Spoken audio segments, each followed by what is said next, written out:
Kazakistan'da yaşayan Nur Hoca Tikeş isimli bir Kazak Türk'ünün eşi ve ebeveynleriyle birlikte Ekim ayında akraba ziyareti için gittiği Doğu Türkistan'ın Mongulküre ilçesinde Çin polisleri tarafından tutuklandığı bildirildi. Çin hükümeti daha önceden Uygurlara yaptığı gibi son dönemlerde Doğu Türkistan'da Kazaklara, özellikle Kazakistan'la ilişkisi olanlara yönelik kontrol ve baskılarını artırıyor. Doğu Türkistan'ın Hoteneli Karakaş ilçesi Purçakçı köyüne bağlı 5. mahalledeki erkek cemaatin tutuklanarak sözde kapalı eğitim merkezine gönderildiği bildirildi.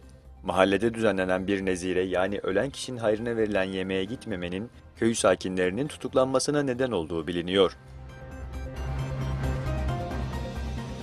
Kırgızistan'ın yeni Cumhurbaşkanı Sooronbay Jeenbekov, yemin töreni konuşmasında dış politikada ulusal çıkarların korunmasına devam edileceğini kaydederek komşu Çin ile ilişkilerini derinleştireceğini açıkladı.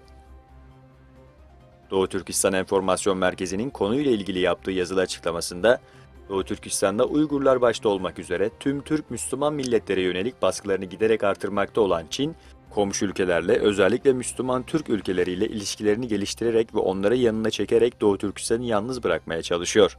Aynı zamanda Orta Asya Türk Cumhuriyetleri ve birçok Müslüman ülkeler Çin'in zulmüne sessiz kalıyor ifadeleri yer aldı. Çin Dışişleri Bakanlığı Sözcüsü Geng Shuang yaptığı açıklamada, Çin'in Dandong kentini Kuzey Kore'ye bağlayan Yalu Nehri üzerindeki Çin-Kuzey Kore Dostluk Köprüsü'nün geçişlere kapatıldığını belirtti.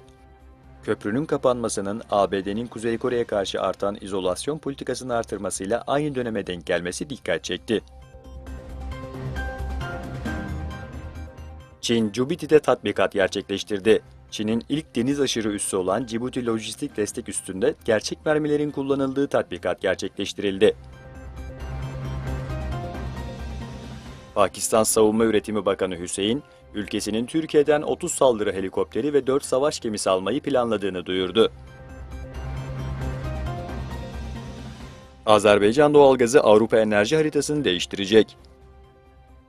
Azerbaycan Cumhurbaşkanı İlham Aliyev, Azerbaycan sahalarında elde edilen doğalgazın Avrupa için yalnızca yeni bir enerji kaynağı olmayacağını, aynı zamanda tüm Avrupa kıtasının enerji haritasını da değiştireceğini söyledi.